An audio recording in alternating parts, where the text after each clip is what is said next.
Good morning, everyone. Welcome to Dolls and Coffee. Today we are talking about reborn doll kits and how they're made.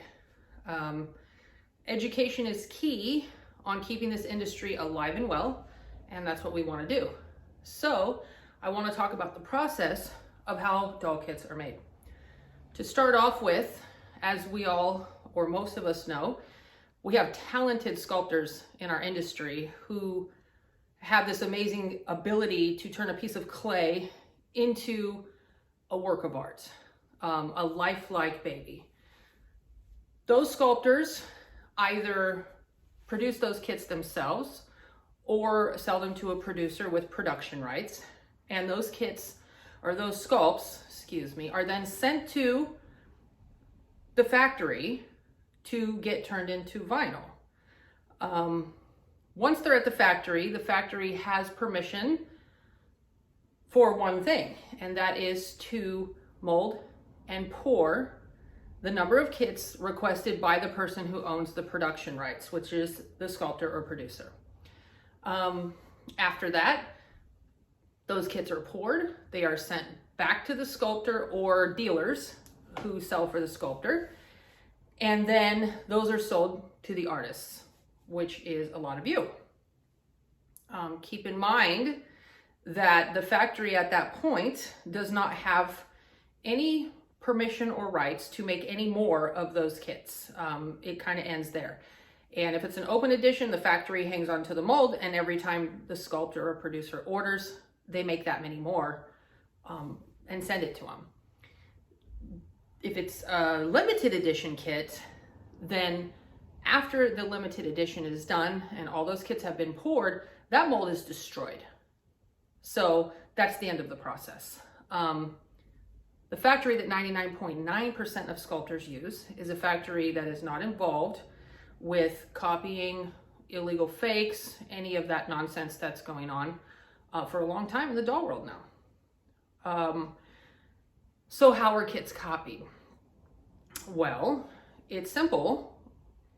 A person somewhere is purchasing a vinyl kit, whether it's, online from a dealer, secondary market, whatever it may be, and they are sending that sculpt to a factory, which is not the factory that the original kit was made at, and having them mold that vinyl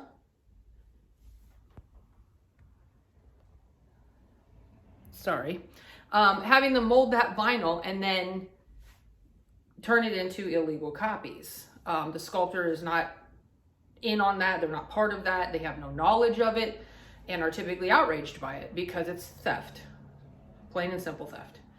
So as a community, we need to come together. We need to understand how kits are made, the process of it. And that way there's education on how it's impossible for the sculptors to be part of the knockoff community. Let's just say a sculptor did give the factory permission to copy their kits. How does that benefit the sculptor?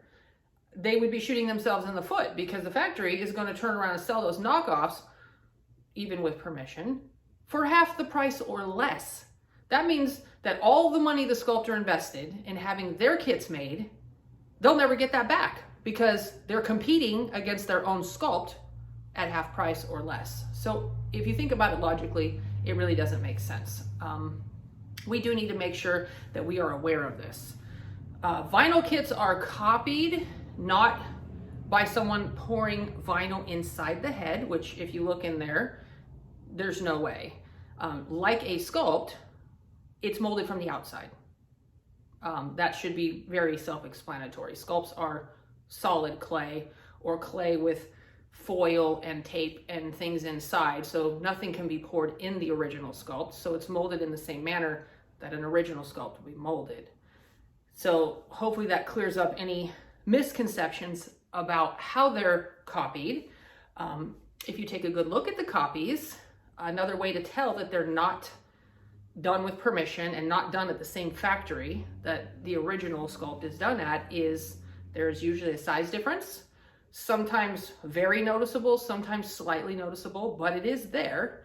There is usually color and texture difference in the vinyl. The factory markings from the original factory are typically not on there, or it will be a different factory's markings. And the artist markings that are typically on the neck will either be there or be removed to try to hide the fact that it's a copy. But a lot of times these days, they are copying those markings on the neck. Don't let that fool you.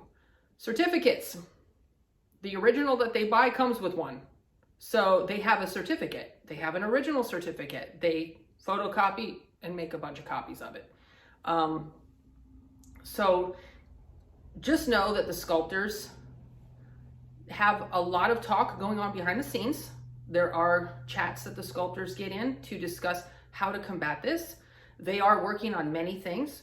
There's a few sculptors who have been successful in getting fakes removed from Amazon and other websites, but their reasons, if you go, let's say, to Ebtihal Abul, her page, and read what she wrote about how she was able to get her fakes removed, she didn't do anything different in the beginning than any of the sculptors who sent their kits out.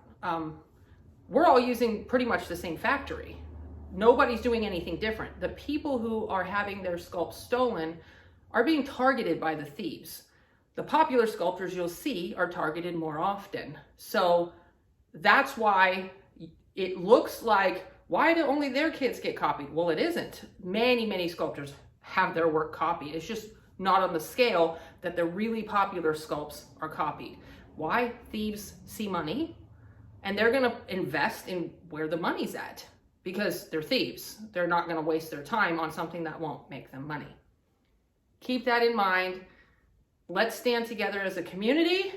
Let's educate everyone on how things are done.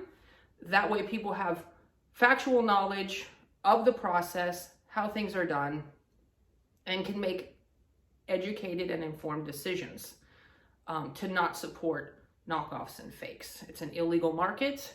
No matter what is said, it's illegal. They are stolen. They are copied illegally. The people who own the rights have the copyrights, and they are working on getting things taken down. For every one that's taken down, 3 more are put up. So it's a constant battle. I don't know that we'll ever see everything completely gone, but there is a battle going on behind the scenes. And that's about all I wanted to talk about today. I just want to make sure you guys understand and comprehend the process of how this is all done. I hope you guys have a wonderful day, and I will talk to you soon. Bye, guys.